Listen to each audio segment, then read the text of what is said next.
Good afternoon. Welcome to the Supreme Court of Florida. Our 10th and final case on the docket today is CBA versus State of Florida.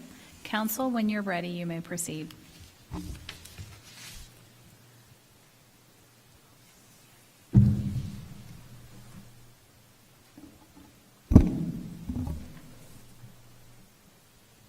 Chief Justice Rowe, Honorable Justices, and may it please the Court.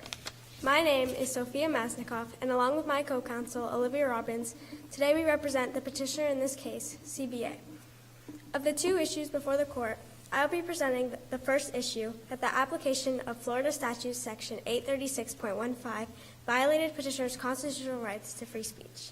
Would the Court like a brief summary of the facts? I think we're familiar with the facts. There are two reasons this Court should reverse the judgment of the 7th District Court of Appeal. First, the Florida Statute Section 836.15 does not survive strict scrutiny. And second, the statute is unconstitutional as applied. The statute is a content-based speech restriction and therefore must survive strict scrutiny in order to be constitutional based on Miles v. City of Edgewater Police Department, which states, content-based speech restrictions will not survive strict scrutiny unless the government can show that the regulation promotes a compelling government interest and that it uses the least restrictive means to do so. However, the statute in this case is not narrowly tailored to promote What makes it content based? Because in this case the statute is focused on limiting the speech itself, the message of the bullying, it's not focused on the reaction to the bullying, therefore it's content-based in this case. So this statute is not narrowly tailored to either government interest. First, the government interest of punishing students for using their cell phones as disruptions in schools, and second, the government interest of protecting individuals from cyberbullying. And first, the statute makes no mention of either schools or phones, so therefore it's not narrowly tailored to that government interest. And further, petitioner's post was not narrowly tailored and was not directed towards any one individual and was made as a general statement about the totality of the school and the basketball team as a whole. Further, in Tinker v. Des Moines, the court held that students do not shed their constitutional rights to freedom of speech or expression at the schoolhouse gate. The court held that fear of disturbance is not enough to limit the right to free speech. In this case, although there was some disturbance with students leaving their classes, it's not a substantial enough disturbance for the government to limit the fundamental right of free speech in this case.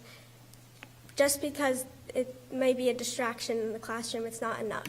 Counsel, on that, I'm sorry, go ahead. Isn't a group of students storming out of a class, isn't that distracting? Isn't that disruptive to the teaching environment?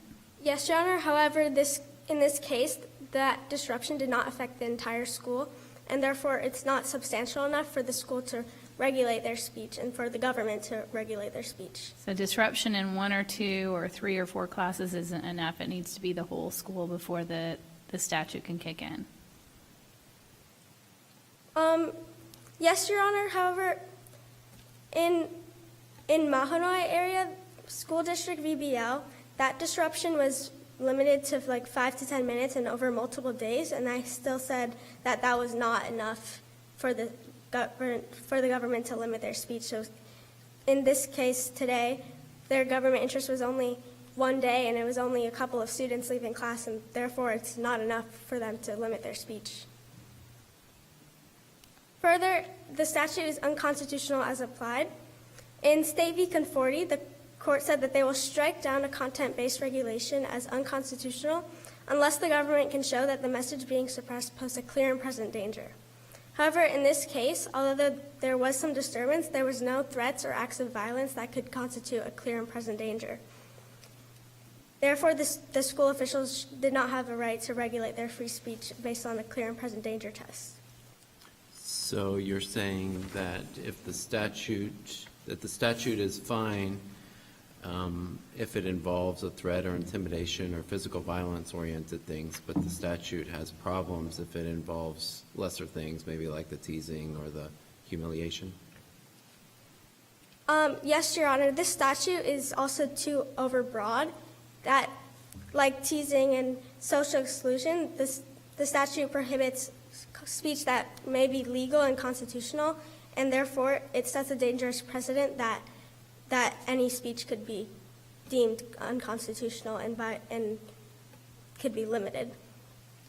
How is it overbroad when it is limited by speech that inflicts physical or psychological distress on one or more students? Yes, Your Honor. The statute does not specify that this is for in schools only, or even that it's through the use of phones, which was the compelling government interest in this case. And so it's not narrowly tailored, and it's too overbroad because it criminalizes a lot of speech, not just cyberbullying. It prohibits teasing and other speech. Like, even if I were to say a positive message, that it could be seen as, if someone were to receive it negatively, that would constitute under the statute and be criminalized. Does the intent of the person making the statement, is that relevant, or is it in the perception of the victim of the speech? Is that the relevant inquiry? What focus should we have? Well, in this case, the statute did not specify intent. However, that's another reason why it's too overbroad, because it's really unknown what intent that CBA had. CBA may not have had the intent to public humiliate the basketball team in this case, but she was still criminalized under the statute. And further, in Mahanoy, the court outlined 3 categories of speech that schools can regulate. And although petitioner's Instagram post occurred on school grounds, it did not fall under any of these categories. And CBA was only expressing her opinion. And based on Tinker, schools should be a free marketplace of ideas where students should be able to express their opinions, and this statute directly limits this. Chief Justice Rowe, I see that my time has elapsed. May I briefly conclude? You may. We rest on our written brief for the remainder of our argument, and for the aforementioned reasons, this court should reverse the judgment of the lower court and find that Florida Statute Section 836.15 is unconstitutional and violates petitioner's rights to free speech. Thank you. Thank you, counsel.